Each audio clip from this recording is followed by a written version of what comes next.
In my last video, we did a Untangle introduction and we talked about some of the features of Untangle, the dashboarding, the VLAN capabilities, the routing capabilities, and today we're going to be talking about WAN failover and WAN load balancing and why that's important to you, especially if you do things like work from home or you're doing OBS or Twitch streaming and gaming at the same time. Lots of capability here. So in our last video, which I'll link here below, we kind of went over the WAN load balancing briefly, but we didn't really talk about how to set it up. So essentially, in this scenario, you have two ISP connections, and I'm borrowing a diagram here directly off a Cisco site. So you have two WAN connections, WAN 1 and WAN 2, and it could be two Charter Spectrum connections, it could be a Charter and CenturyLink connection, it could be a Starlink connection on one side, and a cable connection, a terrestrial, ground connection on the other side. It doesn't really matter. It could even be an LTE connection because you have the ability to weight the traffic so that you're not hitting your meter connections, right? So you have two WAN connections, WAN 1, WAN 2, and then you have your firewall here. And the firewall is basically responsible for distributing traffic to where it needs to go across and sending traffic out across both these WAN connections. And that's what Untangle does a really good job. And there are two apps that Untangle comes with. One's called WAN Balancer and the other one's called WAN Failover. And WAN Failover is fairly self-explanatory. We'll talk about that towards the end of the video. But for WAN Balancer, it's interesting because you can weight the traffic and allocate your traffic so that 50% of your household traffic goes out one interface and 50% goes out the other interface if that's what you're looking to do.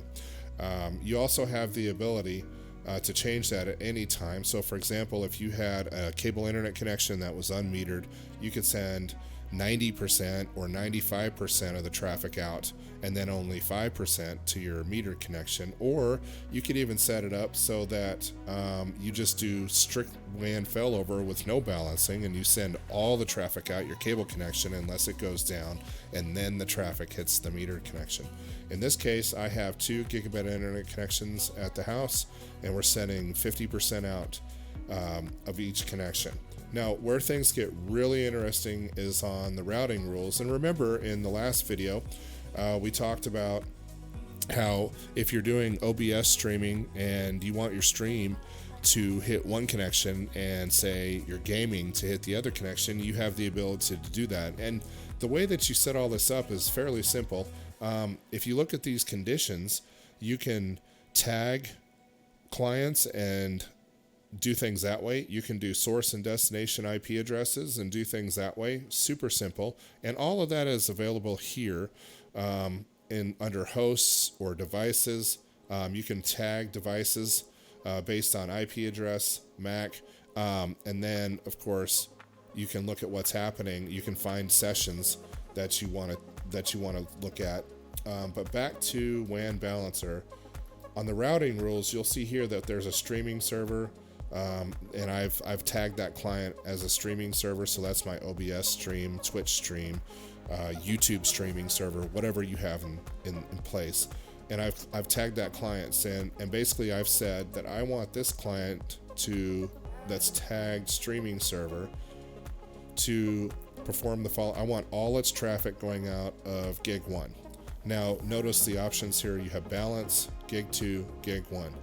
And so if the firewall sees a client that's tagged streaming server, boom, it sends all the traffic out of destination WAN gig 1. Super simple, right? Super easy. And you can see in the live dashboard where stuff is heading, and you can even look at sessions here and specifically look for your streaming server, and you'll see here that all its traffic is going to gig 1 right here. Same thing with your gaming server, right? You can go back to WAN Balancer, you can go back to route rules, and you see here I have a gaming box 192.168.1.138, and I have it going out gig 2. So When my OBS stream is live, whether it's going to some stream splitting service, or if it's going directly up to Twitch or directly up to YouTube, it doesn't really matter. It's always going to transit. Gig 1. My gaming host, notice I haven't even tagged it. I'm just selecting the IP address. It's going out gig 2, so it's going out the second interface. So that's really WAN Balancer in a nutshell. Super easy to set up. I mean, you don't have to be a Cisco expert or a networking expert to get this done. It's the way that Untangle sets things up, very intuitive, very easy to use. And of course, if you want to look at reporting, you have that as available here, and you'll notice that I'm sending some of my sessions out of my Tunnel VPN interface to Astral Seattle, so anything that's on the Things network is headed out there, and you'll see gig 2 and gig 1, and then some of it doesn't go anywhere. So you have sessions by interface, byte by interface, so lots of cool things that you can do with WAN Balancer. So let's talk a little bit about WAN Failover and why this is important. Obviously, if you have 2 internet connections, you want the firewall to intelligently fail over if one connection goes down. Obviously, if you have connectivity from the same provider, they'll probably both go down at the same time if they're going to go down. But if not, then the firewall just flips all the connections over to the live internet connection, and the one that's been failed down, nothing will transit that interface until it comes back up. And how does WAN failover know? Well, it's via the testing interface, and you'll see here that we set up tests, and we're basically saying, here's the interface. We want to do an HTTPS test. Testing interval is 10 seconds with a timeout of 1 second. And I've set a pretty high failure threshold at 10 of 10 failures, okay?